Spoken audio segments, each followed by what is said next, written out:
Wannan irin wulakanci ne, sai kaga mutum yana kiran ka private number, ma'ana ya rufe number wayarsa yana ta kiran ka akai kuma ba dama ka ga number domin ka bi shi. Zan nuna maka ta hanyar da zaka fito da number sa ko da baya so.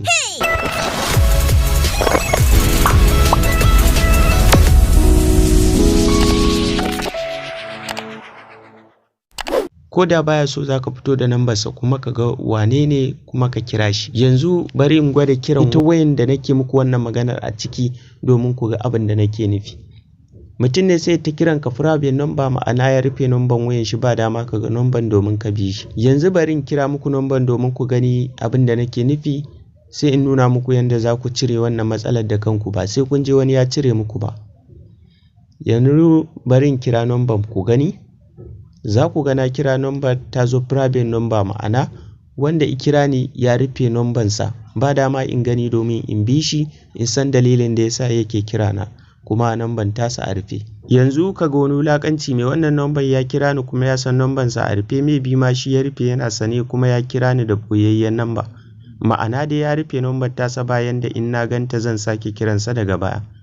Maybe wani mace ce za ta tashi ta raina ma hankali sai ta rufe number ta kira ka, ma'ana hakan saboda kar ka tashi ka kira ta a lokacin da ita bata so ba, ko kuma ka kira ta a lokacin da kai niyya ita dai za ta kira ka amma za ta rufe number ta.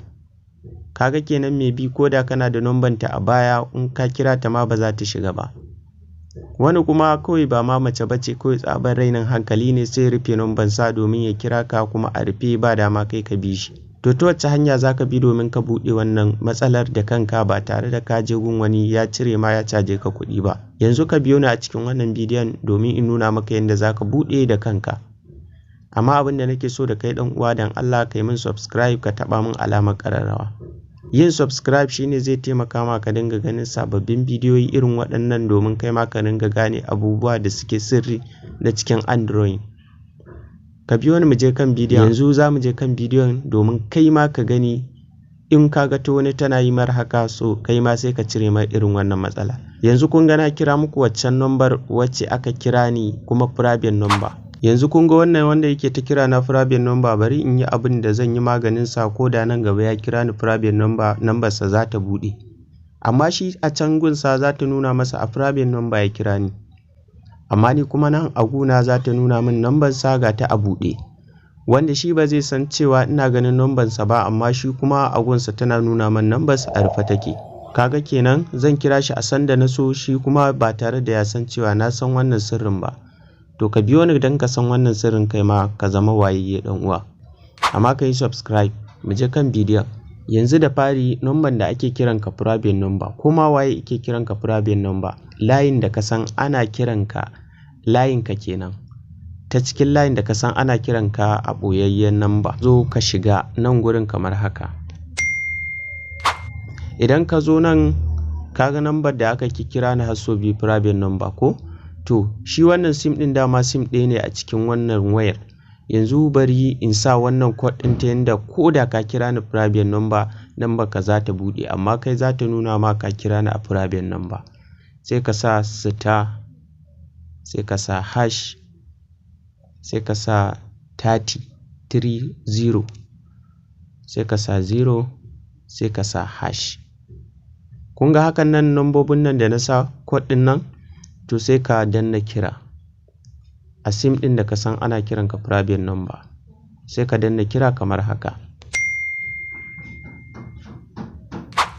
Ka gani?